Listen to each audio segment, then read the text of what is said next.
Nous avons le plaisir d'accueillir ce soir Olivier Brochet de l'agence bordelaise Brochet Lajus Pueyo.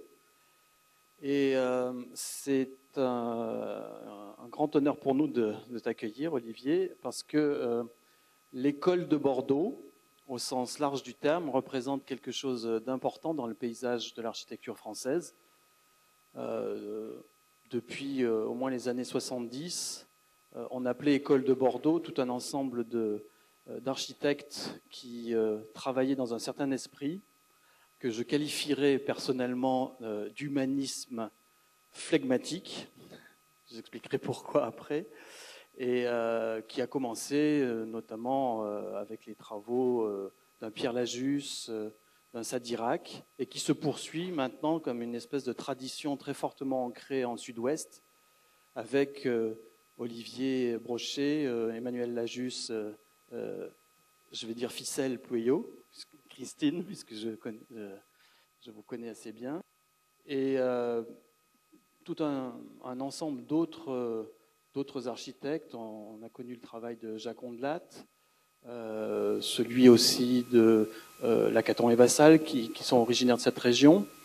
Et donc, je dirais que pour nous, qui sommes dans une région opposée géographiquement, mais aussi avec des caractéristiques physiques et climatiques très différentes, il est très intéressant de voir ce que ces Girondins ont à dire aux montagnards. Voilà, donc je vais laisser la parole à Olivier pour qu'il nous parle de cette architecture. Merci. Écoute, merci pour cette introduction. Et puis, je pense qu'elle introduit parfaitement mon propos, qui est un propos de provincial. Et je crois que de provincial et aussi, comme tu l'as très bien décrit, de provincial ancré dans un territoire tout à fait spécifique, où évidemment il ne faut pas s'enfermer, mais dont il faut user pour préciser, au fond, au regard du monde, hein, pas seulement au regard de la France ni au regard d'une région, mais d'où nous sommes et ce dont nous sommes faits. Je pense que dans une époque de mondialisation généralisée, non seulement des idées, mais surtout des images, il est clair que l'architecture ne peut pas venir de nulle part. Elle ne peut pas être simplement issue de ce négoce d'images dont on sait que ce qui vaut ici vaut aussi bien là-bas pour beaucoup. Et j'ai tendance, j'appelle souvent un certain nombre de projets issus de concours, du terme de retour d'Asie ou retour de Dubaï, et ce qui vaudrait pour un émirat arabe vaudrait par exemple pour le centre de Paris, au fond. Donc ce préliminaire pour dire qu'effectivement dans le caractère régionaliste, il n'y a pas de handicap et il n'y a pas d'aspect péjoratif à partir du moment où les projets, sachant se fonder ici, sauront se fonder ailleurs parce que l'habitude de travailler avec l'esprit du lieu, avec la nature profonde de chaque paysage rencontré, eh bien c'est au fond l'essence même du travail d'architecte. C'est pour ça que j'ai appelé ça paysage d'architecture. Et aussi derrière, j'ai mis petites histoires de projets parce qu'en fonction en fonction des thématiques et des programmes abordés, il ne s'agit pas toujours de grandes histoires. Et les plus grands projets, les plus grandes réussites sont quelquefois issus de petites histoires de projets. Et puis on va voir aussi que dans le domaine du logement, on peut parler de petites histoires, mais on peut aussi parler de petites victoires. Parce que en termes d'architecture, de temps en temps, souvent, dans le meilleur des mondes, on fait avec, comme je viens de le dire, avec un contexte, avec un programme, avec une situation. Et de temps en temps, il s'agit de faire contre, de lutter contre l'habitude, contre l'idée que tout serait fait pareil, que les programmes, notamment dans le logement et dans la production actuelle du logement français, hein, je me situe bien là-dedans, dans l'idée, donc, lutter contre l'idée qu'il faudrait toujours faire la même chose. Et par conséquent, dans une économie tout à fait drastique, qui est celle de la production de l'architecture contemporaine française, eh bien qu'il faudrait, pour ces raisons d'économie, faire toujours pareil. Et par conséquent, ne plus inventer. Et ça, c'est souvent, pour vous, futurs architectes, le risque qui va vous tomber dessus dès que vous aurez votre diplôme. Parce que pour travailler, il faut faire comme ailleurs, il faut imiter. Alors bien entendu, on n'invente jamais rien, mais on ne fait toujours que refaire le même projet, mais les bons architectes font toujours des projets différents, en faisant le même. En faisant le même à chaque fois, le projet sera toujours différent. C'est dans la thématique du logement, c'est toute la difficulté, puisqu'on va vous imposer des normes, des règles, des façons de faire, des économies tout à fait particulières. Donc voilà, paysage d'architecture, comment fonder sa propre identité, ça vous concerne autant que moi, autant que nous. Troisième chose que je vais vous raconter ici, c'est, là j'ai mis mon nom, dans le coin il y a 3 noms, et puis la page d'après, c'est une galerie de portraits. Je pense qu'il y a beaucoup d'architectes peut-être que vous avez vus ici, qui sont venus vous parler, et qui manient le jeu avec beaucoup d'aplomb. Alors je, c'est nous forcément, chaque fois que je dirais je, c'est nous. Et nous, on est 40, voilà. Les projets dont je vais parler, je les appellerai « je » parce que c'est ceux sur lesquels j'ai travaillé, et à chaque fois avec 1 ou 2 ou 3 ou 4 de ces personnes-là. Voilà. Donc, galerie de portraits, c'est comme ça qu'on travaille, et je ne montrerai pas tout, parce que d'autres projets ont été faits par d'autres. Et j'ai sélectionné une quinzaine de projets dans les 10 ans passés. Une quinzaine de projets qui vont des bâtiments publics, certains importants, d'autres très modestes, et puis du logement, parce que je voulais vous montrer des projets qui peuvent fonder ce que je viens de dire, comment ne pas faire toujours la même chose, alors qu'on nous demande de faire toujours la même chose. Et puis enfin, j'irai chercher dans des petits recoins des façons de faire qui montrent que tout n'est pas rationalité dans ce métier, que quelquefois on va tirer ici ou là quelques ficelles qui en tirent d'autres, et puis que les chevaux se déroulent comme ça, et que c'est ça qui fait le projet avec d'autres. Donc je, c'est nous, c'est donc un territoire, Bordeaux, la Plaine, la Garonne, cette sinuosité qui s'appelle le port de la Lune, parce que vous voyez que la Garonne fait une anse comme ça, qui a déterminé d'un côté une ville de pierre, tout à fait ordonnancée, une ville 18e, et de l'autre côté, une rive marécageuse. Et nous, notre projet, il est au bout de cette anse, notre agence est au bout de cette anse, dans une zone qui est complètement en devenir, qui s'appelle les bassins à flot, et qui sont, comme dans beaucoup de villes d'Europe, qui bénéficient de ces friches industrielles en devenir. Voilà, c'est là que nous travaillons, mais aussi Bordeaux, c'est un territoire qui l'entoure, donc c'est une ville atlantique. Hein. Tout à l'heure, en venant, là, je voyais le Vercors qui entourait les routes qui m'amènent jusqu'à vous, et puis voilà, là-bas, chez nous, c'est plat, c'est doux, c'est la dune du Pilat, c'est ces espèces de rondeurs un peu féminines. Chez vous, ici, quand on arrive de nuit, comme ça, on est un peu impressionné par ces espèces de falaises. Donc, c'est très différent.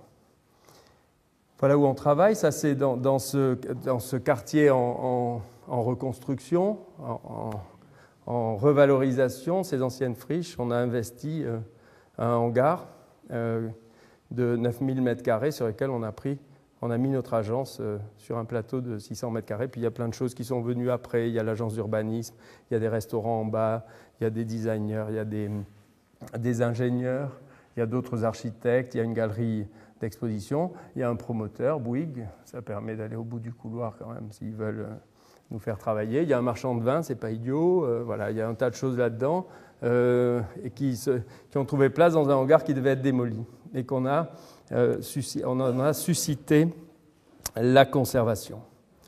Voilà, et puis à l'intérieur, c'est entièrement ce qu'on peut appeler cette fabrique d'architecture, c'est des espaces ouverts avec cette vue cette vue sur les territoires que j'ai toute la journée en face de moi, puisque ça c'est vu depuis mon bureau. Et puis voilà, le projet futur, organisé par Nicolas Michelin, il va être là, juste en face. Voilà. On va y participer aussi avec beaucoup d'architectes qui viennent de partout. Donc là, c'est la localité qui appelle les architectes d'ailleurs. Et voilà. Et donc l'idée, cette petite affiche qu'on avait faite, c'est juste en face de chez nous. A fortiori, il ne faut pas que ça soit raté, quoi. Hein, il faut quand même que cette espèce, ce qui nous a plu quand on est venu s'y installer il y a 10 ans, qui est le désordre, le caractère non fini de la zone, poétique par sa destruction, par le côté un peu tombé des choses, eh bien, il ne faut pas ripolliner tout ça. Donc il y a une manière de faire qui est juste comme ça, mise comme une espèce de petit fantôme sur ce site. Et espérons que ça va marcher. C'est entièrement livré à la promotion privée.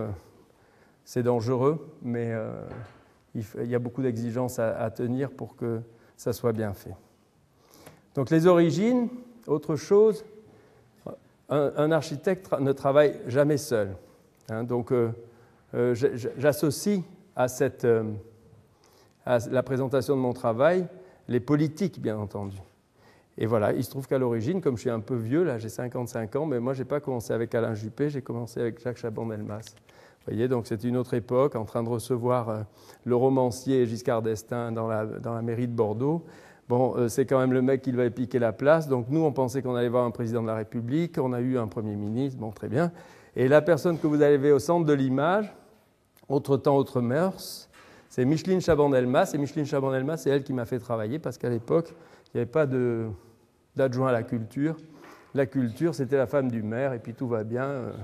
Olivier va nous faire un théâtre, très bien, on commence, on fait un théâtre et en avant, voilà. Donc première œuvre, un théâtre. Je ne vous raconte pas l'histoire, c'est une commande directe, c'est la femme du maire qui voulait que je le fasse. Bon, très bien, ça démarre comme ça, hein. 28 ans, tac. Après le service militaire quand même à l'époque, donc plutôt 30, quoi, voilà.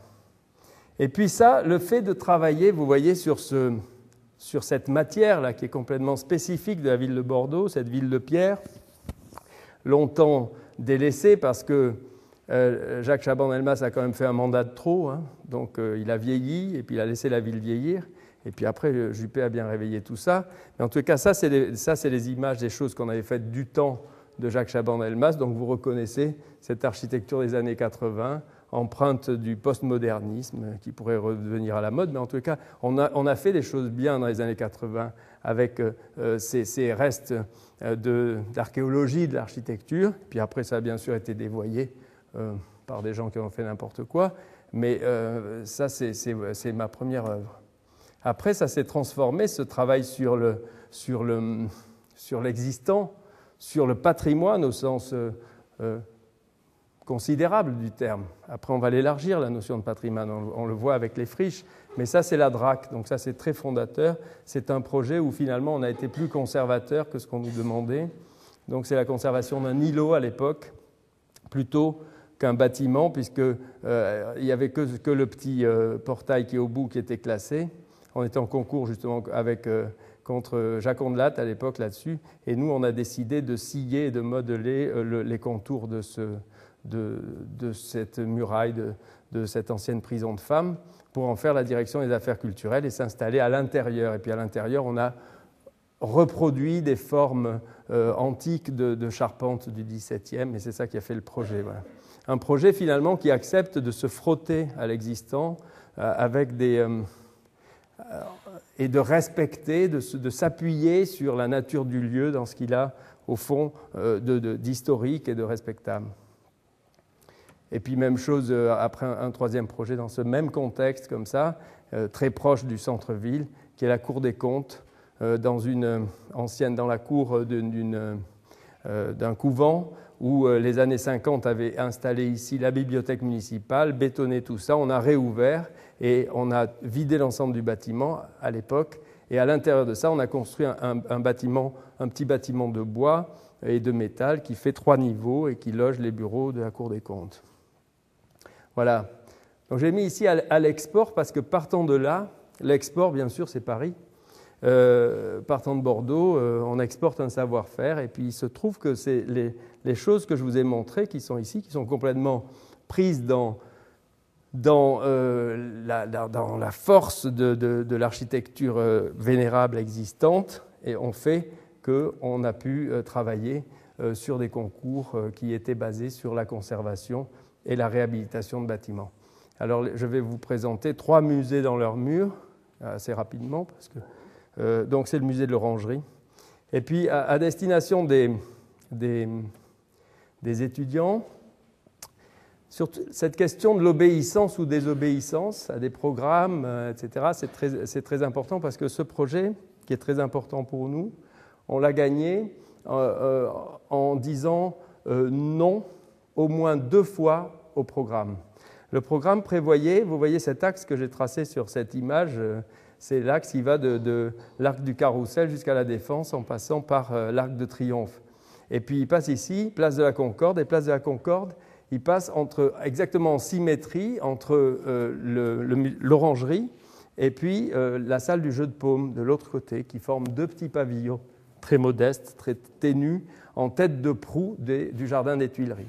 Eh bien, le programme prévoyait, vous voyez sur ce rectangle-là rouge, d'étendre ce bâtiment sur le côté. Et les architectes, notamment parisiens, l'ont fait, parce qu'on fait cette proposition. Nous arrivons d'ailleurs, on a dit peut-être par un excès de respect, mais on n'a dit jamais on étendra ce bâtiment, il est dans une symétrie parfaite, on va le respecter. Donc on s'est enterré. Et puis la deuxième chose qu'il faut savoir là-dessus, c'est que c'est un bâtiment qui a été construit au 19e, et puis après la Première Guerre mondiale, comme ode à la paix, Clemenceau a demandé à Monet d'installer ici ce qu'on appelle les grandes galeries des nymphéas. Et donc le dessin que vous voyez ici, ces 3 ovales, a été fait par Monet pour installer in situ, de manière complètement solidarisée avec les parois, ces grandes décorations des nymphéas. C'est une œuvre orientée, nord, sud, est, ouest. La peinture reproduit cette question de l'orientation, du levant, du couchant, etc. Et c'était éclairé, bien entendu, par la lumière naturelle qui arrivait depuis la verrière. Mais dans les années 60, pour loger la fondation Walter Guillaume, un plancher avait été construit qui bouchait complètement la lumière à ces salles. Et le programme disait il faut réhabiliter ce musée. Alors nous, y compris la dalle du dessus. Donc on a répondu non une deuxième fois. On a dit non, cette dalle-là, dont vous voyez les restes ici en rouge, cette dalle ici des années 60, qui faisait 80 cm de haut, il faut la casser au contraire, parce qu'il faut d'abord respecter cette peinture des nymphéas. C'est cette œuvre-là qui est majeure dans ce musée, donc on va d'abord s'occuper de ça. Donc on va tout casser des années 60, et par conséquent, vous voyez, on va tout loger sous le Jardin des Tuileries. Et au-dessus, comme aujourd'hui on ne peut pas mettre des peintures comme ça en pleine lumière, on va créer un abat-jour qui a cette double fonction de condensateur de lumière artificielle et de régulateur de lumière naturelle. Voilà. Donc c'est tout ce qu'on a fait dans ce projet, c'est de dire non, on ne fera pas ce que vous voulez, premièrement en termes de symétrie, non, on ne fera pas ce que vous voulez en termes de conservation, et voilà le projet 2 abat-jours. Alors c'est là que les ennuis ont commencé parce qu'on a gagné et qu'évidemment, entre conserver un plancher et le réhabiliter ou tout démolir et creuser, bon, il y a un budget qui est passé à peu près de 1 à 3 et que ça a fait 10 ans de travail. Voilà. 10 ans de travail pour arriver à réaliser cette chose très simple au fond, de dire ce qui existait doit être retrouver. Mais vous voyez à quel prix, hein? C'est-à-dire que là, on serait en Chine, ce bâtiment, on le casse et on le reproduit tout neuf, hein? Vous voyez ce qu'il en reste. Donc il ne s'agit pas de réhabilitation, il s'agit simplement de la mémoire d'un lieu dont on a refait une interprétation d'aujourd'hui. Moi, donc vous voyez ici, quand je vous dis que les ennuis commencent, c'est que vous voyez que ce bâtiment est un bâtiment au fond très mal construit en une saison pour abriter les arbres du jardin des Tuileries. C'est de la pierre agrafée sur des structures en métal ou en bois. Enfin, vous voyez, c'est une espèce de construction extrêmement précaire qu'on a mise sur des espèces de pieds de métal pour creuser dessous, pour conserver ces quelques piliers. Et puis enfin, comble des ennuis, on a trouvé un mur qu'ici, on savait qu'il était là, mais on pensait que l'architecte qui avait fait le jardin de Tuileries, il avait démoli les anciens remparts. Ben non, il avait gardé ça dessous, puis très rapidement, il avait meublé. Donc quand on est tombé là-dessus, il a fallu respecter aussi ce mur et l'intégrer dans notre projet. Bon, voilà, ça a duré 10 ans, et pour conserver ça, et puis pour y intégrer petit à petit, on voit ici nos abat-jours qui arrivent, et ici, vous voyez très bien comment on a scié ces planchers en béton et on les a suspendus à des poutres qu'on a créées au-dessus pour arriver à finalement redonner la lumière aux nymphéas. Ici, ce que vous voyez, c'est fort de cette expérience qui touchait les murs et qui venait abîmer un bâtiment préexistant, on a dit que tout ce qu'on allait faire dedans allait être autonome, comme un bâtiment en soi pris dans l'ancienne enveloppe. Donc vous voyez aussi bien ce qui loge les nymphéas que ce qui loge l'administration. Ce sont des objets autonomes qui sont rangés sous le hangar de l'orangerie. Alors moi, il y a une chose dont je suis très fier dans ce bâtiment, c'est que quand les gens viennent là, ils disent « mais ça a toujours été comme ça ». Voilà. Alors évidemment, rien n'était comme ça, puisque l'orangerie était parfaitement ouverte partiellement au sud et entièrement fermée au nord, c'est-à-dire que la façade côté jardin des Tuileries était un mur de pierre. Et les gens qui viennent disent « ah mais oui, c'était toujours comme ça ». Ça, c'est formidable. Je pense que quand un architecte arrive à se glisser à l'intérieur de l'histoire comme ça, et puis faire un petit tas de travaux, et puis qu'à la sortie, les gens disent « ah mais oui, c'est tellement beau », et puis c'était déjà comme ça. Alors là, c'est génial. Voilà le petit pont qui amène au nymphéas et qui est un rappel du pont de Giverny de Monet. Et puis après, on entre dans ces salles que l'architecte Olivier Lahalle, dans les années 60, avait entièrement fermées. Et il faut beaucoup de modestie pour vous, jeunes architectes, parce que je vous signale que si vous lisez l'architecture d'aujourd'hui de 1961, vous allez trouver un article sur Olivier Lahalle, qui est un article extrêmement laudatif, formidable projet à l'orangerie. On installe la fondation Walter Guillaume, voilà, qui pétait entièrement la lumière à Monet, qui pétrifiait ce bâtiment et qui mettait au-dessus des salles hexagonales, très bien à l'époque, voilà. Et bon, voilà, 40 ans après, on démolit, c'est pas grave. Et donc le principe de réversibilité, c'est pas idiot, parce que s'il avait fait des planchers en métal à l'époque démontables, peut-être qu'on aurait eu moins de mal qu'à les scier ces planchers en béton pour redonner cette lumière régulée, comme je vous l'ai dit, avec ce principe tout simple d'abat-jour qui amène la lumière sur ces toiles de Monet. Voilà. Donc ça, c'est une histoire de diagnostic, de dire, ben voilà, il y a un programme, mais le programme, peut-être, il est un peu faux et qu'il vaut mieux faire comme ça. Et évidemment, bon, il se trouve que c'est risqué, hein, mais là, on a emporté l'adhésion et on a pu faire ce projet. Voilà.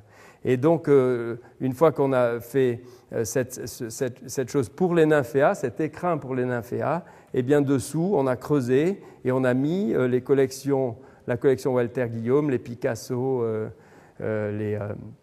tous ces projets modernes de cette collection. Certains directement, comme vous le voyez ici, ces Renoirs directement sur le mur de béton, qui est le mur de soutènement. vous avez vu le bâtiment suspendu tout à l'heure. Eh bien voilà, c'est directement le mur qui a remplacé ces trépieds, ces portiques en métal, qui sert de simèse à certains endroits. Et puis on voit ici, anecdote, le mur conservé. Le mur conservé dans un coin qui a failli faire capoter le projet parce que le ministre de la Culture à l'époque était plutôt, je crois, archéologue. Voilà.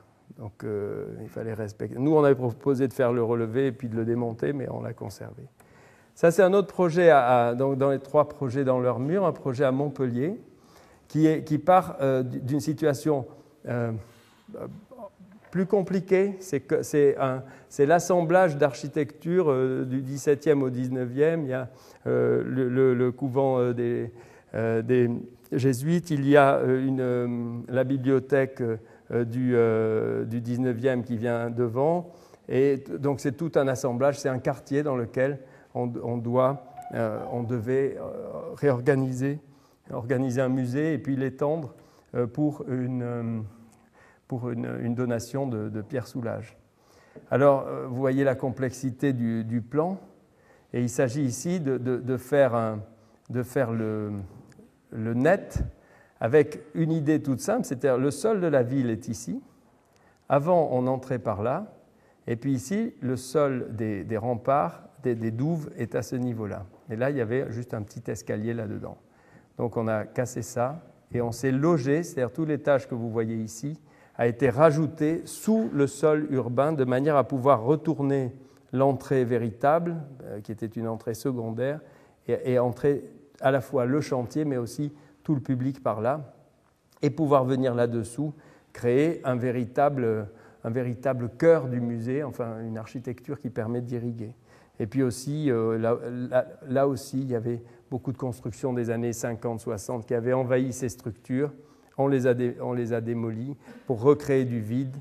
Donc, en s'appuyant sur là aussi des vestiges de l'architecture ancienne et en faisant voisiner tout ça. Donc, il y a un langage dans ce projet qui va de la construction complètement neuve à une restructuration et une restitution à l'identique extrêmement importante. Donc, vous voyez ici l'ancien bâtiment, là aussi, on dirait qu'on est en train de faire flotter toujours ces bâtiments au-dessus du sol, mais bon, c'est pour trouver pour trouver l'espace qui va permettre de revivifier ces lieux. Voilà, donc dans les politiques, j'ai eu la chance de travailler avec Georges Frêche, détesté par certains. Moi, je considère que c'est un remarquable maître d'ouvrage, avec une originalité, une sensibilité qui a été dévoyée par les autres, quelques excès, d'accord, mais enfin, en tous les cas, lui, il a voulu nous virer. Dès qu'il a vu qu'on avait enfoui 3 millions d'euros et que le projet, il ne voyait rien, il disait « mais qu'est-ce que c'est que ça ? J'investis, on ne voit rien ». Puis le jour où il est venu visiter le chantier, il a compris qu'il allait nous conserver, parce que de toute façon, c'était quand même parti, et les 2 millions d'euros, ça se voyait qu'on avait creusé, voilà. Donc, tout ça pour dire que ces architectures-là s'enfouissent, disparaissent, mais au bénéfice, vous voyez par exemple ce lieu qui est créé là-dessous, c'est des poutres de 30 mètres de long, qui sont à la fois le nouveau sol sur lequel on va construire la place, mais qui sont aussi directement, les poutres elles-mêmes, l'amenée de lumière, le plafond des salles d'exposition qui sont enfouies là-dessous. Donc, la visite commence par là. Daniel Buren a travaillé sur le sol et a fait ce qu'il appelle une portée qui amène le visiteur du début de l'entrée jusqu'au bout du hall. Vous voyez le hall qui est complètement moulé dans la terre, un hall entièrement en béton qui va capter la lumière sur les cours de dessous, et puis d'autres situations trouvées au gré de ce qui restait de l'architecture. À certains endroits, la réouverture des cours donne lieu à des espaces qui sont simplement des puits de lumière, et à d'autres endroits, s'est imposée la restitution des décors et de l'esthétique du 19e en particulier. Donc, quand on a ajouté des choses aux escaliers existants, par exemple, ce sont des escaliers, ce sont des formes qui donnent qui essaient de, comment dire, de faire en sorte que leur géométrie accompagne et ne bavarde pas avec l'existant. Il y a assez de décor dans ce qu'on a trouvé pour ne pas en ajouter. On va le plus vers l'abstraction. Et puis, par exemple, la salle courbée, enfin, bon, je n'entre pas dans le détail, mais ces puits de lumière comme ça sont des puits creusés à l'intérieur de l'architecture existante pour venir reconquérir des espaces qui magnifient certaines parties de la collection. Et puis, au fond, alors, il y avait une autre rencontre là. On avait pour charge d'amener Pierre Soulages à Montpellier. Il y avait fait ses études, il réside à Sète. Vous savez qu'il fait un magnifique musée maintenant avec RCR à Rodez. Mais là, il fallait qu'il amène une part de son travail à Montpellier. Il y était attaché parce que c'est un lieu qui le relie à la peinture, hein, être relié à Courbet, Delacroix, etc. Ça importe pour lui. Donc, on a travaillé avec lui. Et vous connaissez son travail sur le verre en particulier, notamment les vitraux de Conques. Donc, on a eu un travail très important avec lui sur la lumière, parce qu'au fond, sa peinture, le blanc dans sa peinture, c'est la lumière, et le noir, c'est les stries, etc. Donc, c'est une peinture-sculpture qui peut se mettre en plein jour, mais en tous les cas, il y a une chose qui ne peut pas arriver, c'est qu'on y amène de la couleur verte. D'où le travail sur cette étagère de vitrier dont je vous montre les images et qui est une espèce de plein est de double peau de verre blanc, de verre fibré et de dispositifs occultants, parce que de temps en temps il faut les mettre à l'ombre, qui est cette espèce là aussi de container à lumière qui, quand il fait nuit, est gorgé de lumière artificielle, de centaines de néons, qui reproduit la lumière naturelle, y compris la nuit. Donc voilà le montage de cette double peau efficace, et puis ce qui en reste dedans, c'est-à-dire la mise en lumière, au fond, en lumière blanche de ces toiles de Soulages. Voilà, donc c'est juste cette paroi de verre qu'on a faite avec lui, et qui irradie sa lumière.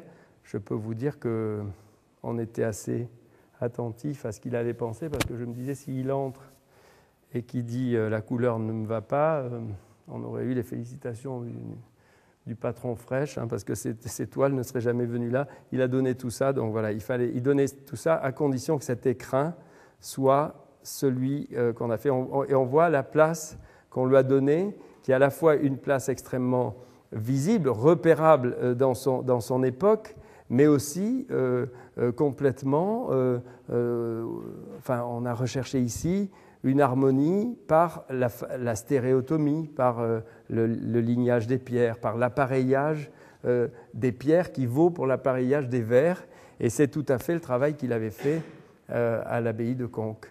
Voilà, c'est cette minéralité du verre qui est mise en scène ici. Puis vous voyez les images qu'on a vues sur les grandes poutres qui permettent d'amener la lumière. Ben voilà, on retrouve en bout de ce projet ce lien entre l'architecture existante et puis l'architecture nouvelle qui apparaît comme un matériau, pas comme une forme, qui apparaît comme une chose, là aussi, on pourrait dire. Non, enfin, on ne pourrait pas dire que ça a toujours été là, ça c'est sûr, mais il faut savoir que pour arriver à le mettre là, on a quand même démonté le portail d'entrée du cloître, et on a dit qu'on allait le stocker dans un coin. Je crois qu'il est toujours stocké, mais on ne souhaitait pas le remettre au milieu de cette façade-là. Et côté ville, une espèce de mutisme, là où il y avait l'entrée, mais on est en bout du parcours puisqu'on a inversé l'entrée, et on est embuté comme ça sur ce monolithe de pierre. Donc, troisième musée palimpseste, un peu comme ça, c'est un musée qui l'était déjà, puisque le Trocadéro, à l'origine, c'est le projet de Daviou, qui a été démoli, en partie démoli, parce que ce que vous voyez là, c'est donc le projet de Daviou du 19e. Eh bien ça, ces deux petites salles, vous les retrouvez ici quand vous allez à la Cité de l'Architecture, c'est le pavillon d'entrée, et ici le pavillon d'entrée au Musée de l'Homme qui a été épaissi par Carlu en 1937. Voilà. Donc ça, c'est ce qu'on est en train de travailler. J'y étais ce matin, c'est un truc sans fin. Mais ce qui est fait là-dedans, c'est l'idée, si vous voulez, c'est quand on est dans un patrimoine aussi fort que ça, comment trouver l'identité capable aujourd'hui d'amener du monde dans un musée, parce que vous savez, ce musée, c'est un musée où il n'y a plus d'œuvres, hein. Toutes les œuvres sont parties au Quai Branly, donc c'est un musée thématique, c'est le musée de l'homme, le musée pour l'homme, pour la connaissance de l'homme. Et on a beaucoup travaillé au moment du concours, et c'est ce qu'on est en train de mettre en œuvre, sur la capacité de ce hall. On arrive au rez-de-chaussée, et on veut tout de suite faire monter les gens dans une espèce de cage de scène. C'est ce que vous voyez sous la verrière de Daviou, que je vous ai montré sur l'image. C'est-à-dire ici, on démolit, ce n'est pas encore fait, hein, on est en train de commencer la démolition. On démolit les planchers pour faire une immense cage de scène sous la verrière de Daviou, qui va être le pôle avancé du Musée de l'Homme, vers la place du Trocadéro, et trouver ici, au-dessus de ce ciel du hall, en conservant les structures de Carlu, au-dessus, on va se trouver avec une espèce de cage de scène qui va servir à tout, à une espèce de salle polyvalente qui est de projection, d'exposition temporaire, d'animation, etc. Donc voilà, quand je parlais tout à l'heure d'une architecture réversible, c'est-à-dire, oui, on va faire une incision, mais ensuite, ce qu'on met dedans, c'est une chose fragile, démontable, de l'ordre de la scénographie, du temporel, et pas du définitif. Rien n'est définitif en architecture, mais enfin, Carlu, il a quand même duré de 27 à aujourd'hui. Peut-être que l'utilisation du Musée de l'Homme durera moins. Et puis après, on s'en va dans des grandes galeries qui font tout le long de l'aile Passy du Trocadéro, et en aller-retour dans des expositions thématiques qui rayonnent à partir de cette cage de scène ouverte au public. Alors cet aspect réversible, on vient de finir un projet à Bordeaux, qui est dans la grande halle de l'ancienne Bourse du Travail, qu'on a équipé d'un espèce de lustre comme ça, qui est un lustre qui est réglable en hauteur, qui règle l'acoustique, qui règle la lumière, qui règle la scénographie, et on n'a touché à rien si ce n'est mis ces pétales acoustiques, traité l'acoustique de la coupole, et puis le plafond que vous voyez là-haut, en m'inspirant de la mosquée bleue à Istanbul, il peut descendre complètement, toutes les petites lumières peuvent descendre, c'est-à-dire qu'à certains moments, pour les concerts ou les grandes manifestations, c'est un plafond très haut, et puis si on fait des dîners, on peut baisser toutes ces lumières pour venir faire une ambiance qui règle le rez-de-chaussée, quoi. Voilà. Donc pour l'instant, le Musée de l'Homme, c'est dans cet état. Vous voyez, on n'a pas tout cassé, mais presque. De toute façon, il n'y avait rien. Vous voyez la construction de Carlu, c'est ça, quoi. C'est des grandes poutres en béton qui se sont adossées devant Daviou. Et il y a des endroits assez touchants. Ça, c'est la verrière de Daviou. Vous voyez, sous les stucs de Carlu, on retrouve cette architecture du siècle précédent. Et c'est ça qu'on va retrouver. Donc au fond, je parlais d'architecture palimpseste, il faut un diagnostic, et il faut savoir ce sur quoi on s'appuie. Comme à l'orangerie, on ne s'appuie pas forcément sur ce qui a été fait, on sélectionne, et voilà. Et Carlu s'embêtait pas du tout, parce que vous voyez, il y avait des stucs devant, mais ça c'était des vestiges qu'il avait cachés derrière les stucs, et puis c'était les moulures de l'ancien palais fait par Daviou. Voilà. Donc ça, c'était issu de cette pratique du patrimoine venant de Bordeaux, puis arrivant ici à Montpellier ou à Paris, comme ça, dans dans cet entre-là, il faut aimer, il faut avoir envie de se confronter à ça. Puis surtout, il faut aussi savoir se confronter aux architectes des monuments historiques, des bâtiments et des palais nationaux. Donc là, il y a un dialogue. Hein. Vous pensez bien qu'on ne touche pas à ça comme ça en arrivant, en disant tiens, je vais faire comme ci ou comme ça. Non, on négocie.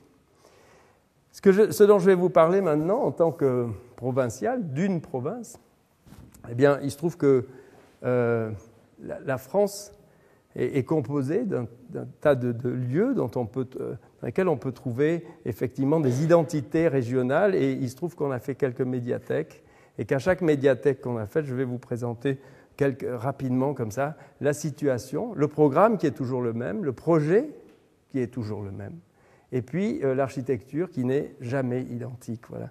Donc c'est un petit exercice thématique parce que au fond, il permet de juger de ce caractère flottant et de l'architecture et du programme, et puis du fait que ce caractère flottant, à un moment, trouve un amer, trouve un amarrage dans une situation. Et par exemple, celle-là, c'est la première qu'on a faite, c'est à Pessac. Pessac, il s'agissait de travailler dans un endroit où il y a un château, et il fallait réhabiliter ce château. Puis à côté, il y avait une cour de ferme. Et alors, nous, on a dit, on le voit très bien sur cette maquette, que l'architecture de la médiathèque, ça allait prendre l'ensemble de la cour de ferme, pas du tout le château, dont on a d'ailleurs abandonné provisoirement des parts, puisque tout ça, on l'a laissé libre. Et on a dit, nous, on s'occupe de trouver un langage qui marche avec cet objet trouvé sur le site, qui marche avec la conservation juste d'une petite grange qui était là et qui remplit la cour de ferme. On s'est mis à côté, on s'est dit ce qui va marcher mieux pour une médiathèque, c'est les sheds, c'est ce qui marche comme une orangerie justement, comme un petit pavillon. Donc ça, c'est un projet, je vous ai dit, c'est sur 10 ans. Hein. Donc celui-là, il a 10 ans, c'est 15 projets sur 10 ans. Et donc celui-là, il s'introduit sous une toiture qui remplit la totalité du site et qui fait une halle. Et sous la halle, la médiathèque va très bien, elle se loge, il n'y a pas besoin, elle n'a pas de géométrie particulière. Elle n'apporte aucune géométrie, c'est juste une halle qui fait une entrée entre le petit bâtiment de ferme et puis la géométrie de la cour d'autrefois, qui est entièrement remplie. Vous avez vu qu'entre ce qu'on raconte au concours, où on dit qu'on va conserver ça par exemple, puis vous voyez après, on ne l'a pas fait. Pourquoi ? Sûrement parce que ça ne devait pas tenir, etc. Donc ce bâtiment s'impose comme un bâtiment neuf. En réalité, il était calé sur la géométrie de ce lieu. Et vous voyez que du côté du château, il apparaît, il vient surgir comme un petit appentis, une petite extension de cette cour de ferme. Et puis voilà, dessous, l'architecture assez libre, comme ça, d'une médiathèque ouverte, où les formes du passé viennent se côtoyer côtoyer les formes nouvelles. Voilà. Et puis ensuite, évidemment, traitement de la lumière, des ambiances, de la chaleur des vitrages, avec des dispositifs régulables pour que les lecteurs soient bien là. Une autre médiathèque dans un site beaucoup plus urbain et du sud, c'est la médiathèque de Narbonne. Alors ici, vous voyez cette ville du sud avec ses toitures et cet entrelac très serré, cette granulométrie très serrée. Et puis ici, au milieu, il y a ce parc qui est envahi par une sorte de maison, on dirait une maison du peuple des années 20 ou 30. En réalité, c'est un projet des années 60. Et puis qui occupe le centre de ce parc, la voie ferrée, donc un site assez fort. Alors notre médiathèque s'accroche au parc et à ce bâtiment et pas à la ville elle-même. Donc voilà le bâtiment dont je parle, et puis voilà le site de notre médiathèque. Et donc on en a profité justement ce coup-ci pour dire on est dans la ville, en plein centre-ville, mais justement c'est une possibilité ici pour se référer à cette architecture un peu dure, un peu violente, qui n'est pas tellement aimée là-bas. Alors on l'adoucit en côtoyant cet objet et en lui ressemblant un peu. et en lui ressemblant, en utilisant la topographie du site, puisque vous voyez le parc descend comme ça vers le canal de la Robine qui est au bout, et on a fait un grand monolithe de béton avec des sortes de loggias encastrées dans ce béton qui viennent permettre d'éclairer l'intérieur de ce monolithe qui s'ouvre plein sud vers la place. Et ce qui est très intéressant au fond dans les médiathèques, c'est que dès qu'on ouvre, si c'est bien situé, si c'est bien ouvert, si c'est en contact direct avec l'espace public, bien ça marche. Donc voilà, ici c'est l'idée d'un grand préau, d'une grande dalle comme ça horizontale qui vient rejoindre le palais du peuple là en haut et puis qui s'installe en lévitation au-dessus de la place et qui permet d'entrer très librement à l'intérieur comme sous un abri. Ça c'est au bout, juste, donc on est à l'endroit de ce palais des sports. Et on s'est appuyé, on a fait un bassin, et puis on est venu rejoindre l'espèce de navire amiral que constitue ce grand bâtiment de béton, avec un plan d'eau. Et sur ce plan d'eau, on a mis l'heure du conte. L'heure du conte, c'est un lieu où on donne lecture aux enfants, etc. Donc on en a fait un espace extérieur qui est une espèce de petit moucharabier avec une stéréotomie faite de blocs de béton assez lourds, comme ça. Et puis, comme ça, on peut sortir sur ce bassin en toute sécurité. Là, il y a des grilles, évidemment. Et puis, on peut amener les enfants au-dessus du bassin où ils voient l'eau à travers ces petites meurtrières ou ces petits joints, comme ça. Voilà. Et puis quand on entre dans la médiathèque, on a ce grand chœur de centrale, cet atrium qui permet de desservir l'ensemble des services. C'est tout bête. On voit ici, ça c'est l'angle du hall, les gens viennent lire librement là-dedans, ils entrent directement depuis l'espace public. Ça c'est une salle modulable qu'on peut ouvrir ou refermer si on veut faire une expo, une petite conf, etc. Voilà. C'est des choses très simples. Une fois qu'on sait comment cet objet est posé, relié à la ville, etc., dedans c'est très agréable à faire. Bon, je vous ai dit plein sud, que tout ça regarde le canal et plein sud, donc évidemment, il fallait y réguler la lumière parce qu'on voulait faire une façade toute vitrée plein sud. Donc il y a une espèce de pré-paroi comme ça qui permet de capter, qui est une espèce de naco qui capte la chaleur, et puis la chaleur s'en va directement ici, et ça sert d'ombrière, donc c'est un lieu qui n'apporte aucune surchauffe alors qu'il offre la vue totale. Voilà. Moi, je me méfie toujours des gens qui font les calculs thermiques et qui disent mais il faut fermer un peu, beaucoup, passionnément, etc. Moi, je dis non, on n'a qu'à tout ouvrir, puis on verra après. Hein. Et puis on se protège, mais ouvrons les lieux, quoi. Ne faisons pas des lieux fermés. Voilà. Et alors, à propos de cette acclimatation, justement de cette approche du climat, il nous a été donné de travailler au même moment que Narbonne ou juste après à Kourou. Alors ça, c'est amusant comme truc, parce que, comme je vous disais à l'instant, une médiathèque, ça s'accroche à l'urbain, ça s'accroche à la population, sinon ça ne marche pas. Alors nous, on arrive à Kourou, voilà la ville. Hein. Alors Kourou, on leur doit bien ça, hein. Il faut bien leur payer des médiathèques, des choses comme ça, parce qu'on leur fait péter des fusées assez souvent, enfin un peu moins maintenant, mais on ébranle un peu le sol, bon, c'est un peu zone de guerre là-bas, hein. Donc il y a des barbelés, il y a des territoires immenses conservés, donc on met beaucoup d'argent là-dedans, pour quand même avoir bonne conscience, hein. Il faut quand même des choses pour l'éducation, parce qu'on a nos fusées juste à côté là, hein. Et alors, nous, on arrive et puis on nous dit, voilà, alors le plan, c'est ça. Hein, mais en gros, le plan, quand on est venu avec Emmanuel, on est allé dans ce territoire. Là, il y avait des serpents, c'était la pampa complète. Et puis, bon, fais-nous une médiathèque. Alors, on a fait une médiathèque. Et on a été les premiers. Mais aujourd'hui, ce plan de lotissement, qui n'est pas fait par nous, aujourd'hui, il est rempli. Hein, il y a des choses qui sont construites, tout ça. C'est juste un petit quadrillage au milieu des serpents. Et puis nous, on avait ce terrain. Alors ce terrain, on s'est dit, il faut qu'on commence par faire quelque chose quand même où la médiathèque va s'accrocher. Alors, on a fait une place, hein, parce qu'on se dit quand même que pour commencer à accrocher un bâtiment, il faut qu'il y ait une place publique. Alors on a fait cette place publique.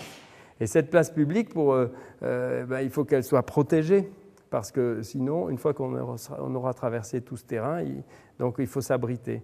Alors on a fait une espèce de toit qui est composé de sheds, enfin de tuilières comme ça, qui permettent d'attraper les alisés et de ventiler un abri. Voilà. Et cette ventilation, elle sert aussi à toute la médiathèque, puisque c'est une succession de tuilières qui amènent l'air naturel jusqu'à l'intérieur du bâtiment. On n'est pas obligé de tout fermer là-bas, on n'est pas obligé de mettre de la vitre partout, parce que le climat, si on se protège de la pluie, le climat permet d'être en intérieur-extérieur. C'est ce qu'on voit ici. Voilà cette place publique, cette petite place extérieure à la maison des associations, à la bibliothèque, prolongement du toit, donc un espace en plus. Hein. Cet espace en plus, c'est cette halle. Les poteaux, on est allé les chercher dans la forêt. Là-bas, ils ont de la chance, c'est que le bois, ces espèces de bois cathédrales, il suffit de les couper et puis ça fait un poteau tout de suite. Il faut juste quand même pas les replanter dans la terre, parce que si on les met dans la terre, ils repoussent. Donc il faut les détalonner un peu comme ça pour que, si vous plantez un piquet de bois, ça repousse, quoi. C'est tellement... Il faut se protéger, il faut repousser la nature, quoi. Donc ça, c'est un travail complètement inscrit dans une économie locale, sauf les découpes ici qu'on a fait faire en France et amenées par container, mais tout le reste, c'est du bois local, coupé sur place et travaillé sur place. Et puis ce que vous voyez, c'est que simplement, c'est la même chose. Une médiathèque, c'est la même chose, c'est l'espace commun, l'espace de lecture. Ce qu'on voit ici, c'est ce qui est interdit sur le territoire hexagonal, c'est que là, on voit des jeunes qui lisent des livres à l'extérieur. Chez nous, ils ne veulent pas du tout, ils ont peur qu'on les vole, qu'on les jette par le... Bon. Donc, il n'y a jamais d'espace extérieur de lecture, il y a des contrôles. Là-bas, au contraire. Voilà. Donc, voilà, c'est cette histoire d'adaptation d'un schéma, au fond. Quand je disais, c'est toujours le même projet, c'est jamais la même architecture. Mais on court toujours après les mêmes données de projet. Alors après, j'ai mis Houellebecq là parce que on a fait une médiathèque en Creuse avant qu'il écrive son bouquin, et par conséquent avant qu'il ait le prix qu'il a eu avec ça. Et ce qui est un bouquin absolument remarquable que j'engage les jeunes architectes à lire parce qu'il nous renvoie, aux histoires de nos parents, quoi. C'est l'histoire d'un fils d'architecte, mais le père, il a sacrément désespéré de l'architecture, quoi, dans les années 70. Alors il retrouve les dessins de son père, il retrouve les dessins avec des arrondis en plastique, des trucs, et puis à un moment, alors avec le mauvais goût, avec le mauvais esprit qu'il a, il dit mais comment mon père a pu être assez con pour penser qu'un jour il allait faire ça, quoi. Et puis son père, finalement, il part avec des idéaux formidables, et puis il finit par faire des marinas dégueulasses et tout. Voilà. Donc c'est Houellebecq, mais c'est absolument passionnant. Et il y a en particulier 2 pages sur Le Corbusier que j'ai découpées pour M. Gilles Rago, professeur à l'école d'architecture de Bordeaux. Il y a 2 pages sur Le Corbusier qui sont meurtrières, mais comme Houellebecq, quoi. Voilà. Donc en même temps, c'est très très drôle, c'est très bien.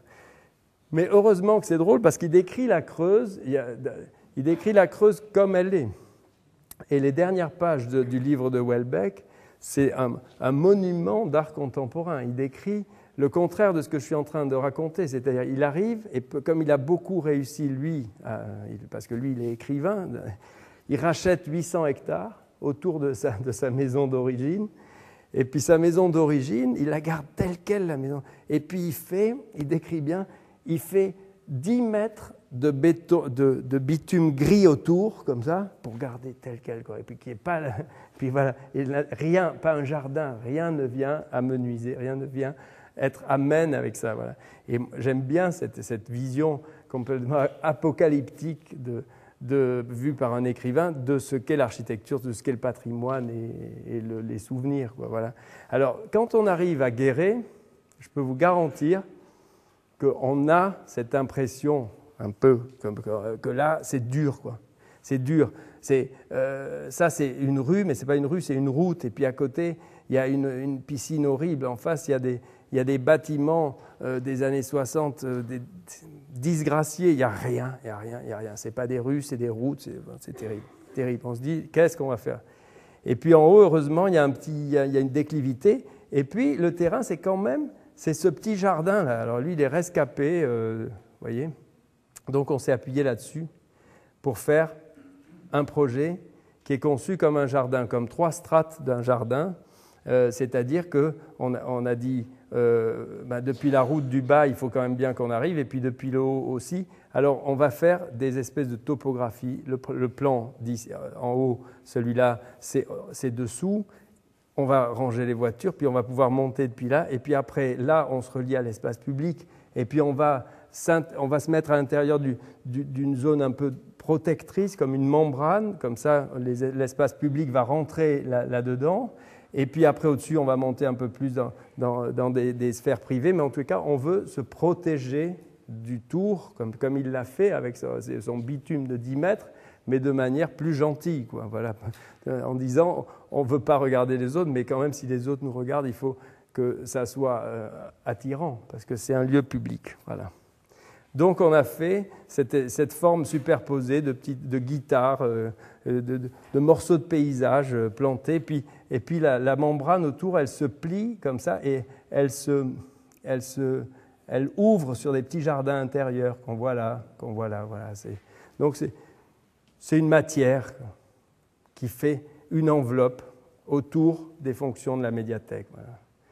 Donc, c'est du verre, c'est une double peau de verre qui filtre la lumière à certains endroits, qui protège de la vue à d'autres, qui cadre la vue à certains endroits. Voilà.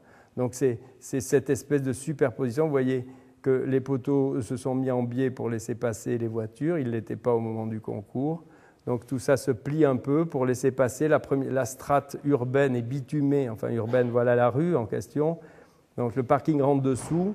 Et puis au-dessus se relie à la ville du haut, quoi. Voilà. Vous voyez comme ça se glisse là-dessous, ça vient un peu en porte-à-faux ici, et puis les gens peuvent descendre et on se glisse à l'intérieur d'un espace où vous voyez que l'univers intérieur est nimbé par cette lumière, par cette espèce d'intériorité régulée. Voilà, on ne veut pas trop regarder dehors, hein. C'est l'inverse de ce que je disais tout à l'heure. Ici, il faut trouver, pour les gens qui sont là, une nature à l'intérieur de la médiathèque. Une fois qu'on est entré, on est dans ce lieu très particulier de lumière et de déambulation. Juste un mot pour les étudiants. Là, c'est ce que vous voyez là, c'est les seules parois au fond de ces espèces de guitares que vous avez vues. Et ce sont des meubles. Donc, moi, je ne pense pas qu'on ne peut pas travailler une médiathèque sans faire les meubles, pas les chaises, parce que ceux-là, il faut les acheter. Mais vous voyez, ces espèces de petits lits où que les enfants se logent là-dedans, puissent lire allongés, tout ça, aller chercher leurs bouquins. Ça, c'est travaillé par nous, hein. Il faut faire ces choses-là. Ces petits, tous les mobiliers qui permettent, voilà, ça c'est la petite heure du conte avec le rideau qui vient se fermer tout autour.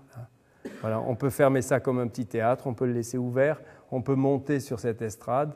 Les garde-corps ne sont pas des garde-corps, ce sont des espaces à lire, etc. Tout ça, c'est l'attention portée à ces choses-là qui fait qu'on fait ce type d'architecture. Alors d'un côté, oui, l'enveloppe, elle répond à l'environnement avec une position forte. Dedans, c'est plutôt l'attention aux utilisateurs qui va primer. Et puis voilà. Et donc, il en reste ce bâtiment configuré par ces deux types d'attention. Voilà.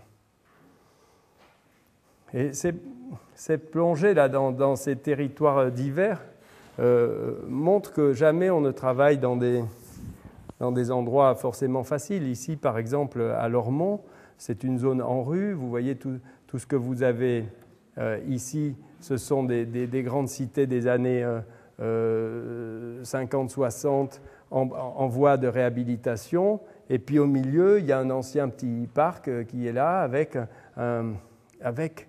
cette merveille de salle des sports des années 50. Alors ça, il y en a eu des tas. Mais ça, sauf que quand on veut s'occuper de ces territoires-là, je vais peut-être vous étonner, mais nous, on a gagné ce concours parce qu'on a conservé ça. Et pourquoi on a conservé ça? Parce que si vous regardez l'histoire de toute l'histoire de ces quartiers, le seul endroit où tout se passait, c'est le gymnase. Et le gymnase, c'était le seul bâtiment public où il y avait la fête de fin d'année des écoles, etc. Tout ça. Voilà. Donc c'est horrible. On se demande même comment on peut faire des structures comme ça. Ben, on l'a gardé. Et on l'a gardé, il est là, vous voyez. Et puis nous, on a fait la chose à côté. On s'est adossé. Au lieu de faire une salle de conférence, on a gardé le gymnase qu'on a, et c'est toujours un gymnase, et c'est un gymnase ou une salle de conférence, comme on veut. Et alors vous voyez comment le plan a créé une énorme difficulté de conserver ça, parce qu'il y a des grandes zones noires entre. Ben, entre les zones noires, on a mis une salle d'expo, une vraie salle d'expo. Juste un mot sur les salles de conférence, sur les médiathèques. Souvent, on dit « Oh, l'expo, c'est dans le hall d'entrée ». Ça ne marche pas. Si on veut faire un truc, si on veut faire une salle d'expo, c'est une vraie salle d'expo fermée comme dans un musée. Voilà. Alors, vous voyez la forme de cette chose là, qui perdure, qui était tout foutu, qui ne tenait pas, et on l'a conservé, on l'a habillé. Regardez ce qu'on en a gardé. Donc, vous voyez la proximité là, de ces tours dont certaines seront démolies, d'autres réhabilitées. Et puis ça, c'était le gymnase. Voilà, on a gardé ça. Alors, c'est une incohérence structurelle incroyable, avec ces deux pattes de crabe comme ça. Bon, on a gardé ça, et puis on a dit, c'est là qu'on va faire la salle de conférence. Et puis, le gymnase, on l'a habillé. Maintenant, tout ça est végétalisé, puisque on a mis ces petits canons à lumière entre une paroi extérieure et puis l'ancienne forme. Et c'est devenu, ça pousse le long de ça. Et puis plus loin, on a créé la médiathèque le long de ce chemin. C'est un projet qui fait le lien entre la ville ancienne et puis cette cité que vous avez vue qui est en voie de réhabilitation. Ce lieu, ce gymnase sert de lien entre ces deux choses-là. Et nous, on a fait le pari de mettre tout ça en vitrine, de mettre les enfants en vitrine, de mettre l'informatique en vitrine, etc., en se disant c'est un lieu qui va être respecté parce qu'en faisant jouxter cet ancien gymnase et cet équipement nouveau, c'est la meilleure façon de faire prendre racine. Voilà. Vous avez peut-être repéré pour les architectes dans cette photo un poteau noir. C'est à la fois un hommage à Pierre Soulages et la honte des ingénieurs. Voilà. Donc j'ai peint ce poteau en noir parce que je me rappelle que dans sa maison de Sète, Pierre Soulages, qui est ingénieur et pas architecte, il y avait un poteau qui l'emmerdait, il l'a peint en noir. Voilà. Mais il n'a pas enlevé le poteau. Et moi, j'aurais bien aimé enlever ce poteau parce que quand on voit la taille de la poutre que j'ai mis au-dessus, croisée comme ça, je pense qu'un ingénieur intelligent aurait pu m'enlever ce poteau. Voilà. Donc c'est hommage à l'ingénierie française. Voilà. Alors, et en même temps, ça fait la blague, à certains endroits, on ne le voit plus. Mais en tous les cas, il est fait pour ça. Voilà. Donc, vous voyez ce petit abri là, qui va, sous lequel l'ancien chemin qui va de la ville ancienne à ce quartier en voie de réhabilitation, eh bien, la médiathèque vient se greffer. L'heure du compte, c'est ce petit amphi, et puis la médiathèque vient se greffer sur le passage. Il faut faire prendre racine à ces programmes. Et puis après, quand on entre, eh ben, on a ce grand abri, les patios intérieurs qui permettent d'éclairer ce grand plateau, et puis l'heure du compte qui vient se réouvrir sur la nature. Là, juste pour les paysagistes, il n'y en a pas ici, mais ils se sont trompés parce que les bambous, ils ont pris des bambous nains, alors que moi, je voulais qu'ils montent jusqu'au plafond, mais bon. Et ça viendra jamais, parce qu'un bambou nain, c'est toujours nain. Mais... Donc la salle d'expo qui est en plein milieu, vous voyez comment elle vient finalement prendre son vrai rôle de salle d'expo, parce qu'elle est conçue comme une salle d'expo de musée. Et puis après, les salles, voilà, tout ça sous un toit. Et la dernière médiathèque, c'est à Tarnos. Alors Tarnos, c'est à côté de Bayonne, donc vers l'océan. C'est une ville assez dure, une ville industrielle, c'est l'ancien port de Tarnos. Et ça, c'est la rue du village. Et en gros, c'est la route nationale. Et puis il y a l'église d'un côté, et puis il y a la mairie de l'autre. Et ça, c'est la mairie qui n'a pas été construite par nous. Et puis devant, il y avait ce jardin. Et bien entendu, le maire voulait, à côté de la mairie, la médiathèque. Je sais pas, peut-être certains ont vu le film de René, l'arbre, la médiathèque. Voilà, alors l'arbre, il va coûter cher. Aux politiques, bien sûr. Mais nous, on s'est dit, c'était un concours, et là, on a dit, on ne va pas mettre le long de cette route un autre objet dans ce jardin, à côté de la mairie, que je n'ai pas montré, mais elle n'est pas très, très bien réussie. Donc on a dit, c'est un jardin public, on va faire un jardin public. Et ce jardin public, ça va être la médiathèque. Donc aujourd'hui, c'est fait, tout ça, c'est fini. C'est un grand jardin, on ne voit pas la médiathèque. Et dans un jardin public, que vous voyez, voilà le plan du jardin. Moi, il y a des objets que je trouve intéressants dans les jardins publics, c'est les poubelles. C'est les poubelles, les anciennes poubelles tressées comme ça. Donc, on a mis des sortes de panières comme ça, qui sont comme des poubelles, mais puissance 10. Et puis, on a mis une chaise longue, voilà ce qu'on voit.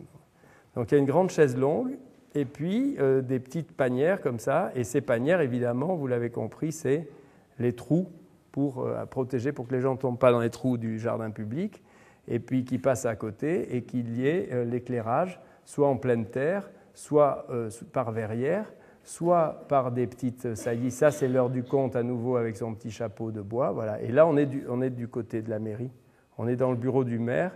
Et au lieu de voir un bâtiment, là, eh bien maintenant, il voit bien qu'il a à la fois un jardin public, qui est desservi par la route nationale, et puis une médiathèque qui s'ouvre sur sa ville, parce qu'au fond, le sol urbain, il est là. Voilà ce que ça donne. Donc c'est un jardin, et sous le jardin, une médiathèque qui est venue se loger. Bien sûr, ça c'est l'entrée de la médiathèque. Donc sous la chaise longue, l'escalier permet d'accéder au bas et à l'entrée de la médiathèque. Voilà. Puis quand on est dessous, c'est un éclairage par ces puits de jour qui amènent aussi bien la lumière dans des patios que par des verrières éclairées. Et puis ça, c'est... donc on est du côté de la mairie, là, et l'heure du compte, c'est un repli dans la façade avec un petit rideau qui permet, dans le coin des enfants, là, d'avoir une petite lecture à part derrière ces rideaux.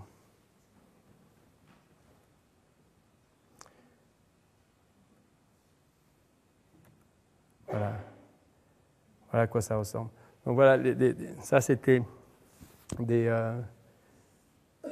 au fond, 6 variations sur un même thème, hein, c'est-à-dire des sites, un même programme, et puis à chaque fois une adaptation au local qui fait que le programme trouve exactement sa raison d'être.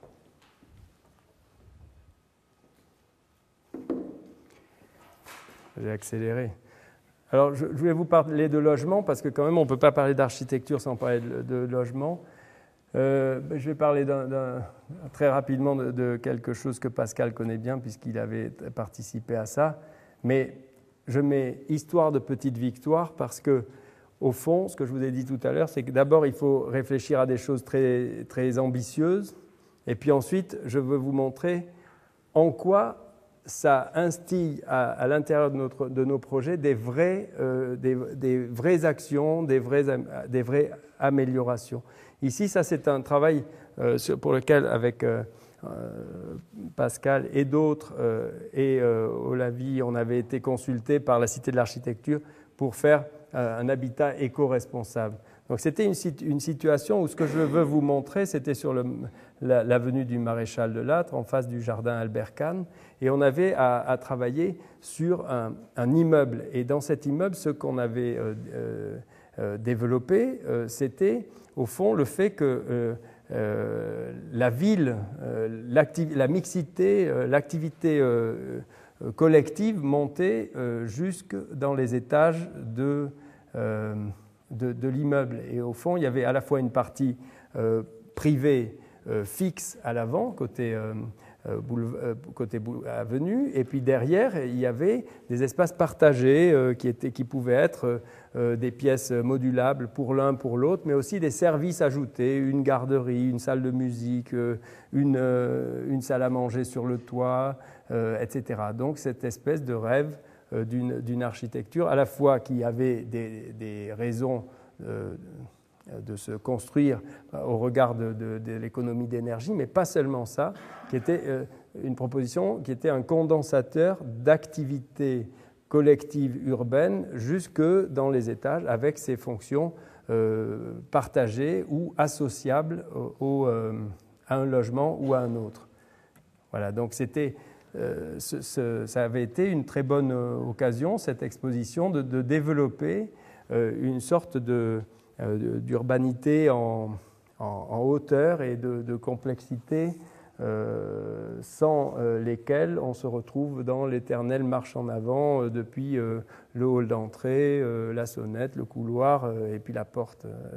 Donc ici, vous voyez, toute cette façade du côté du jardin était une façade partageable et soit associable au logement, soit des fonctions complémentaires jusque à la salle à manger sur le toit qui pouvait pallier la petitesse des logements actuels.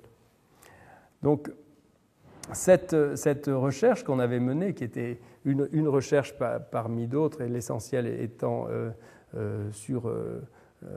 pour cette consultation sur la recherche d'une architecture éco-responsable, mais on avait un peu débordé sur, au fond, quels sont les nouveaux modes d'habiter qu'on peut proposer aux gens qu'on loge dans nos habitats collectifs, c'est-à-dire l'inverse de l'étalement urbain. Alors, juste passage au réel, parce qu'on avait déjà travaillé sur des choses comme ça, des toutes petites choses dont je suis fier, parce que ça, c'est vraiment la couture entre une cité très disgraciée et puis en ajoutant une vingtaine de logements, on a complètement fait basculer la réalité de cette cité, parce qu'en mettant juste à côté ces habitats partagés, où c'est à la fois, c'est pas du collectif, mais c'est pas du privé complètement. Les entrées sont communes, les terrasses sont communes, les garages aussi, etc.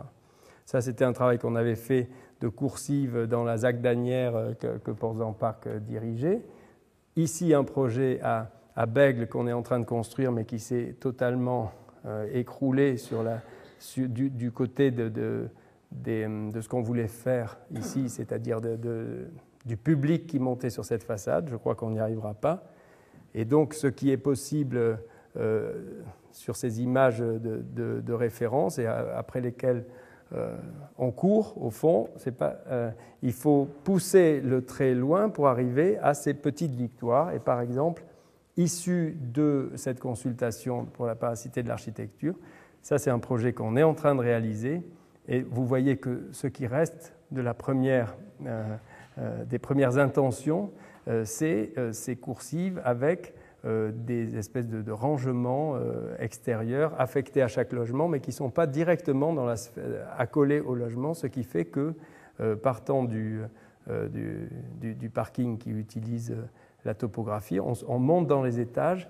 Si on veut, bien sûr, on peut prendre l'ascenseur, mais si on veut, on monte par des pontons qui sont des espaces intermédiaires qu'on peut partager avec son voisin. Et donc, c'est dans cette situation de Lormont à nouveau, puisque la médiathèque dont je vous parlais est ici. Et c'est dans cette situation-là qu'on introduit, suite à ce travail théorique, cet ajout, cet apport d'une dimension complémentaire au logement qui est celle de l'espace partagé. Donc ça, c'est un projet qu'on est en train de mettre au point. Et on voit sur ces images que d'un côté sud, bien sûr, il y a les balcons privés, et puis de l'autre côté, ces accès au logement partagé. Ça, c'est pour la foncière logement. C'est un autre projet qui procède des mêmes idées, c'est-à-dire ce que vous voyez ici, c'est des grands porches urbains qui permettent à tout le monde de rentrer, et non pas de rentrer c'est-à-dire dans l'enceinte de la parcelle, on entre par un préau commun, public, dont on pense qu'il va pouvoir irriguer le tout. Ensuite, ce que vous voyez dans les interstices, dans les jardins, ce sont les modalités, les escaliers, les passerelles qui permettent d'aller dans chacune de ces petites entités. Ces petites entités, à chaque fois, ça fait une douzaine de logements, des pieds d'immeubles qui sont directement accessibles parce qu'il s'agit d'appartements de plein pied ou de duplex, et puis en haut, ces jardins qui sont les véritables cages d'escalier de chacune des entités plutôt que rentrer à l'intérieur. Voilà. Et donc là, je passe sur les plans, mais ces idées qui étaient présentées donc à la Cité de l'Architecture sont suivies des faits, et je peux dire que pour la foncière, passant par Bouygues, il faut beaucoup, vous voyez ici, il faut beaucoup d'énergie pour arriver à préserver ces données qui sont des données collectives, en plus de l'offre de logements qu'ils vendent. Hein. Donc voilà les petits celliers qui sont accrochés à chacune des coursives, petits celliers qu'on voit ici et là, et qui ponctuent des espaces qui sont des espaces collectifs d'arrivée au logement et qui, à un moment, deviennent des espaces privatifs. Voilà. Avec les porches urbains dont je parlais, les communications entre l'espace public, l'espace collectif et l'espace privé. Voilà. Donc ça, c'est deux projets qu'on est en train de faire, cela.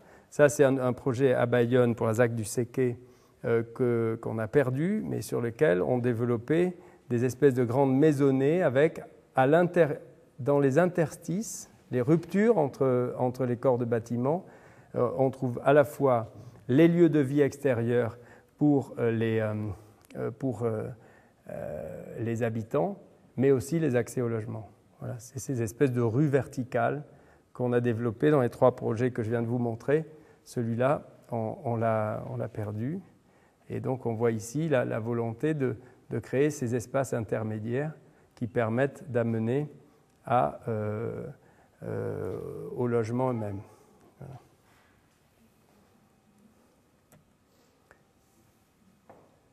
Sur donc, pour le logement, j'ai mis des petits projets comme ça aussi atypiques dans l'idée que quelquefois, ce qu'on tire d'un lieu, ce n'est pas tout à fait rationnel.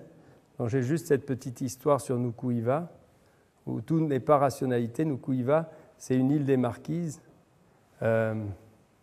Et on était amené à étudier un centre administratif ici, le centre administratif des Marquises. Et c'est très très loin, c'est à peu près le plus loin qu'on peut faire d'ici, hein, c'est à l'autre bout du monde. Donc moi je pars en avion, on arrive à Tahiti, depuis Tahiti on prend un autre avion, on arrive sur l'aéroport qui est de l'autre côté de l'île, sur une espèce de grande pierre inclinée comme ça, on se pose, on prend un hélico qui nous fait passer au-dessus de cette muraille de montagne, et puis on arrive là, et pour faire le centre culturel des Marquises, à la place de cette prison, et c'est une prison, et c'est le prisonnier qui nous fait visiter ça, parce qu'il y a un seul prisonnier, et puis il a sa bananeraie autour, et puis là il y a un petit grillage, et puis il nous fait visiter tout ça, puis le soir, une fois qu'on a fini, le policier vient, puis lui dit « Bon, Georges, tu rentres », hop, et puis il fout un tour de clé. À l'intérieur de la prison, il y avait le couloir des cellules, c'était son salon, puis il y avait une salle pour sa téloge, sa cuisine, etc. C'était le dernier prisonnier de Nuku'iva. Et donc ça, c'était un truc complètement incroyable. Et puis moi, je fais des photos, il y avait les concurrents, que des Tahitiens, enfin des gens de Tahiti, puis moi, arrivant de Bordeaux, je fais mes photos, puis au bout de la baie, il y a un petit lodge comme ça, qui est ici. Donc on va se coucher, et puis dans la nuit, moi avec le décalage horaire, je regarde toutes mes photos. Puis à un moment, je vois un truc, je vois une photo, je voulais effacer, je vais Erase All, écrit en rouge, j'appuie, j'efface toutes mes photos. Je ne dors pas de la nuit, je me dis, mais qu'est-ce que je vais faire? J'ai pas de photos, je repars le lendemain. Alors, le lendemain, je me réveille, une purée de pois, on ne voyait pas à 2 mètres. Voilà, donc tout blanc, je retourne sur le site, non mais on ne voyait rien. Voilà. Donc, je repars, l'hélico, l'avion, Tahiti, retour dans l'avion, je fais le projet. Parce que c'était un tout petit projet. Et je fais le projet, et là, on ne voit pas, mais ça, c'est le site. Et ici, il y a un petit bosquet, un bouquet d'arbres comme ça, en forme d'ovale, comme ça. Et le seul truc que je me dis, j'avais fait des photos de ce truc avec un petit monument au milieu. Donc, je fais des croquis de ce petit bâtiment très simple, et je fais ce projet-là. Voilà, ça c'est le bosquet, et ça, c'est le projet. Et puis, à l'époque, j'étais architecte conseil du Gers. Alors, la semaine suivante, je vais dans le Gers, et puis je raconte au mec ma mésaventure dans la DDE du Gers, et puis j'étais dans mon bureau, comme ça, et il y a le mec d'à côté qui entend ça, et il vient, il me dit, « T'étais à Nukuiva ?» Ah ben, je lui dis, « Oui, je vais étudier le centre des Marquises, j'ai fait le projet maintenant, mais je ne sais pas. Ouais. » Et je lui dis, « Mais il y a la prison, et puis à côté, il y a peut-être un terrain là pour faire l'extension, pour faire un musée, mais ils nous ont dit que ce n'était pas sûr. » Et là, le type me dit, ben oui, ça c'est pas sûr du tout, parce que le terrain, il m'appartient. Alors, il me dit, bon, mais moi, j'ai quitté là-bas, il avait des casseroles, il avait une carrosserie, bon, il était parti en vitesse. Et puis, il me dit, mais viens voir mes bouquins. J'ai plein de bouquins. Et alors, moi, j'avais fait le projet, qui est là, et dans son bouquin, je vois ça. Et ça, c'est un collier, mais pas des marquises, de Nukuiva. C'est un collier de Nukuiva. Donc, sur les pages de concours que vous voyez, qui sont anciennes maintenant, j'ai mis ça. Et après, je suis allé passer l'oral avec ce projet, comme ça.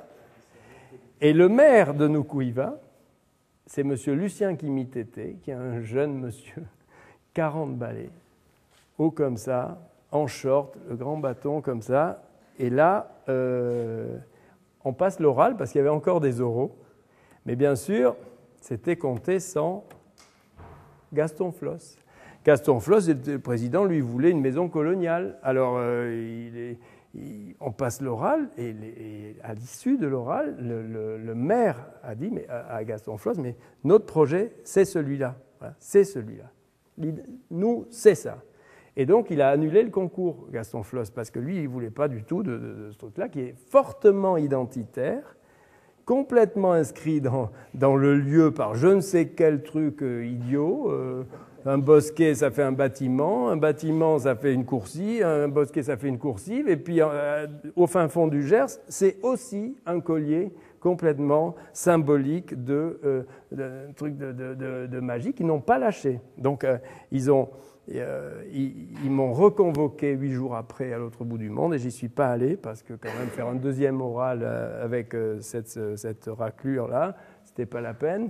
Donc je savais ce qu'il allait faire, il a annulé, et voilà, et qu'il l'emporte pas au paradis. Voilà. Mais en tous les cas, c'est la force d'un lieu, la force d'une identité, tout ça, c'est des assemblages au fond, hein. On ne sait pas qui commence quoi. Est-ce que c'est le collier ou le bosquet ou tout ça? On ne sait pas. Mais en tous les cas, il y a des lieux fortement porteurs d'une identité remarquable si on s'y attache un peu. Parce qu'entre-temps, on avait quand même travaillé sur des vraies valeurs qu'on connaissait. Ça, c'est les constructions locales, etc. Voilà. Bon, des petites choses exotiques comme l'ambassade de Tokyo, parce que quand même, on l'avait gagnée. Bon, là aussi, elle ne s'est pas faite, mais... elle s'est pas faite, elle s'est faite après en PPP, mais ça avait été absolument magnifique de travailler sur un site en plein centre de Tokyo. La France a quand même, à défaut d'avoir des bons diplomates, a des beaux sites de diplomatie. Hein, donc là, on était quand même bien traités, et puis on avait fait un projet qui, je crois, avait beaucoup d'intérêt. Par exemple, ce que vous voyez là, tout ça, cette espèce de jardin recomposé dans l'angle de... Ça, c'est le bâtiment fait par... Merde, ça y est, j'ai oublié. Je vais le retrouver après. Qu'on conservait. Et puis là-dessous, on logeait toutes les parties techniques sous un jardin recomposé, complètement artificiel, dont émergeait cette grande poutre en porte-à-faux et puis la chancellerie au-dessus, dans cette architecture de petits paravents. Voilà. Un petit projet qui fait, qu'on pourrait appeler occupation de l'espace public par les musulmans. Alors donc il est tout à fait d'actualité, je l'ai rajouté, il est ancien. On nous demandait de faire un parvis, et ça s'appelait, c'est un concours pour l'espace des arts et cultures du monde. Et en réalité, c'était à Cergy-Pontoise, devant une future mosquée. Et donc, nous, on savait bien que c'était construire le parvis de la mosquée, et qu'un espace des arts et cultures du monde, il faut que justement, il permette une occupation de l'espace et une régulation de l'espace. Et donc, on avait fait un projet à géométrie variable, c'est-à-dire qu'on commençait par 2 petits containers. Je dis on commençait parce qu'on n'a pas gagné, mais 2 petits containers qui est un peu comme Bouchin a fait à Lu, qui était un container des œuvres des artistes qui venaient ici. Et puis entre, pour l'instant, un grand espace vide, appropriable pour plein de choses, des banquets, des réunions, des marchés, et donc un mobilier qui permet, dans l'autre borne, un mobilier de couverture qui permet de se replier à l'intérieur de ça. D'un côté, l'espace des arts et cultures du monde, et puis ici, entre les deux, quelque chose qui peut être soit le parvis vide de la mosquée, soit le marché du samedi ou du dimanche, soit toute autre chose. Et puis petit à petit, une procédure qui permettait, si les choses prennent, d'en faire un vrai espace public couvert. Ça, c'est dans un monde effectivement partagé où on a le droit d'occuper le terrain pour ceci ou pour cela. Et puis après, voilà, donc c'était une proposition évolutive qui progressivement remplissait le site. C'est un projet qui est un peu ancien, voilà, mais que j'aime bien montrer, surtout aux étudiants, dans cette idée que les choses ne sont pas définitives et puis au fond, on n'a pas la responsabilité totale du tout. Hein. On peut imaginer une situation maintenant et puis imaginer comment elle va évoluer, éventuellement se faire pervertir avec bonheur, avec plaisir, pas de problème. Voilà. Et puis voilà, je finis sur 2 projets en cours d'études, mais ça ne vous intéresse pas, c'est à Paris. Donc, non, mais je veux dire, ce n'est pas essentiel. Il y a un conservatoire qui est dans le 13e arrondissement et qui est un bâtiment comme ça qu'on respecte complètement, même s'il a été augmenté, et on lui ajoute une sorte de pierre comme ça qui est la petite salle d'art dramatique qui est en lévitation au-dessus du jardin.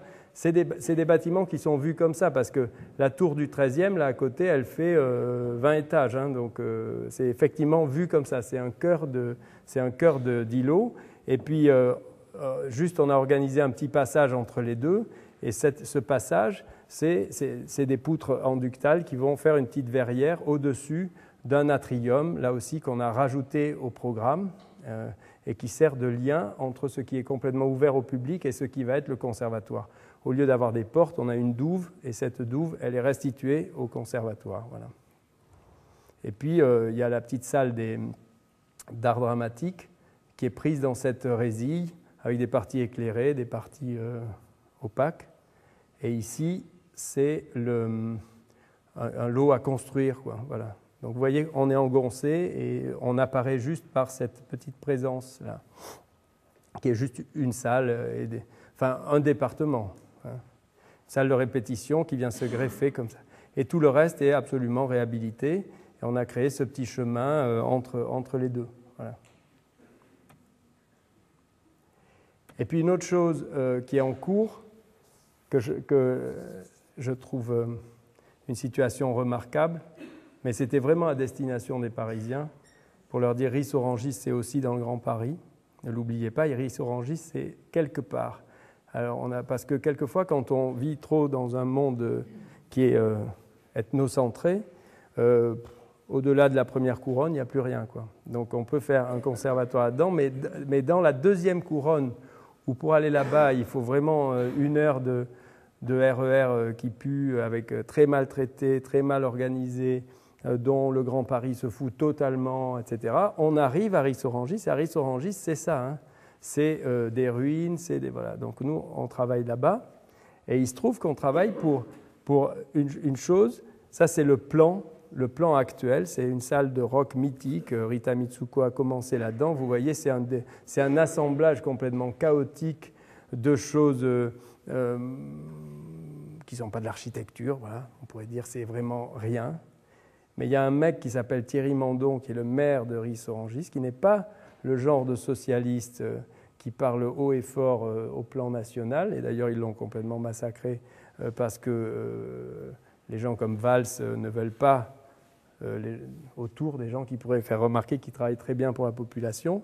Donc, en tous les cas, lui, il est porteur de ce genre d'aventure. Et à côté du camp de gitans du coin et dans une zone complètement en devenir, mais juste à côté de la station de RER, on a gagné le projet du plan. Et le plan, on l'a fait comme il est, c'est-à-dire comme un assemblage. Il y a un restaurant d'insertion, il y a une salle de rock, il y a une salle d'expo, il y a des studios pour les jeunes du coin qui vont apprendre la musique, qui vont faire leurs enregistrements. Ben nous, on s'est dit, c'est comme ça, on fait la même chose. Et on a fait 3 cailloux posés dans ce site, et surtout une halle, parce que là aussi, il faut y aller pour l'instant. On arrive par le RER qui pue, là, on s'en va par le chemin. Mais si on vient de Ris, on traverse ici un truc, c'est vraiment la savane. Hein. Vous n'enverriez pas vos enfants, là. Enfin, pas plus les étudiants, ils ne sont pas trop... Donc voilà. Et donc on a fait ce truc-là, qui est 3 cailloux associés. Une salle, la cuisine et le restaurant d'insertion, une halle publique en bois dans laquelle on entre, on traverse à nouveau, quoi, un passage, un lieu, et puis ici les studios d'enregistrement, la salle d'expo qui peut servir de concert aussi. Voilà. Un assemblage, et ça ressemble à un assemblage. Voilà. C'est-à-dire que c'est vraiment comme ça, c'est une savane, c'est pas idéalisé, hein, c'est pas le jardin de Gilles Clément, c'est vraiment comme ça. C'est la cuisine, le petit restaurant, la salle, le truc comme ça d'expo, et voilà quand on s'approche. Et un truc dont je suis très fier, mais ça je vais finir là-dessus. Bon, la salle de l'autre côté, donc entre parking et ville, au fond, on va trouver cette ambiance-là qui est celle de la salle de rock, mais qui comme à Kourou, il faut faire une place avant de faire le bâtiment.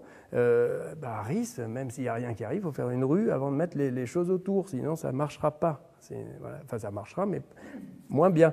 Et j'ai bataillé parce qu'eux, ils pensent qu'ils sont dans le Nord, d'accord, mais il y a des beaux jours aussi à Paris. J'ai bataillé pour leur payer en plus, dans l'ouvrage, cette espèce de terrasse supérieure où ils peuvent, alors d'accord, on dit, ils ne vont pas recevoir du public là-haut. D'accord, c'est interdit. Mais enfin, le jour où ils l'auront, cette petite véranda posée, parce que le toit de ça, c'est un petit jardin très bien foutu, là, avec de la vraie terre, des vrais arbustes et tout. Donc, il y a un étage, voilà, il y a un étage. Et cet étage, on leur paie en plus, voilà.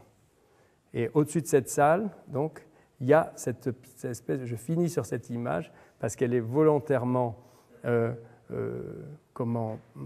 prolétaire, elle est volontairement, c'est ça qui va se passer, on pourra mettre son meuble, son pique-nique, tout ça, et moi je crois que des lieux comme ça, c'est ça qui peut régénérer, enfin comment ces banlieues dont tout le monde se fout, du politique d'en haut jusqu'aux promoteurs, bien entendu. Voilà. Donc ça c'est juste à côté d'Ivry, c'est à Ris-Orangis. Et si j'arrive à faire cette petite salle à manger extérieure, je serai très content. Voilà, j'en ai fini.